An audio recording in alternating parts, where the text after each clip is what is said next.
Every day, we are bombarded on all platforms of media with personal stories that span the continuum from the embarrassing and the trivial to the dire and the critical. The foodie posting photos of every plate of lasagna he orders. The Iranian blogger describing the shooting death of Nida Aga Sultan. Authentic narrative is the glue that connects people, providing a compelling reason to keep reading. It makes the personal universal, transcends the individual, and makes a story timeless and humanistic. How, as a journalist, do you ask the questions that yield this type of narrative? You have to know what to ask of whom.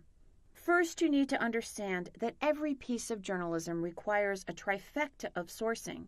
If you picture the reporting process as depicted by a triangle, one side will be official sources, another side will be overview sources, and a third side will be unofficial sources. All three components are necessary in every well-reported piece.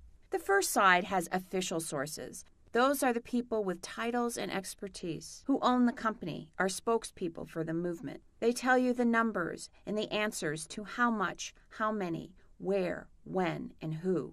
A second side of the triangle includes overview sources. Academics, consultants, authors, who are not directly connected as stakeholders but have knowledge of the big picture. Yet it is the third side of the trifecta, unofficial sources, who hold the power of the individual's insight. This is where you can find the why, giving consequence on the event, trend, phase, or idea, and what it means on a soul level to someone affected by it.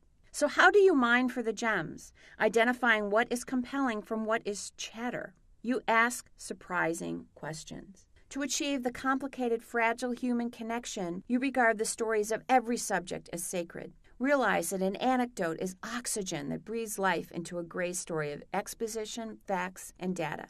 What the surgeon did at home the morning he operated on a woman's brain tumor. How it feels to dream and train for the Olympics for a lifetime. There are times when it is important to convey information quickly, to present bulleted facts and updates, when a situation is urgent, when action is required now, when you need to know where the tornado will hit, how fast the fire is spreading, and if it will reach your home today. But the narrative personal stories that contribute to the buffet of journalism are pieces that have the luxury of a slow dance of information. It is this artful solicitation of story that will make the journalism memorable and will deliver the narrative bond that will connect us to each other.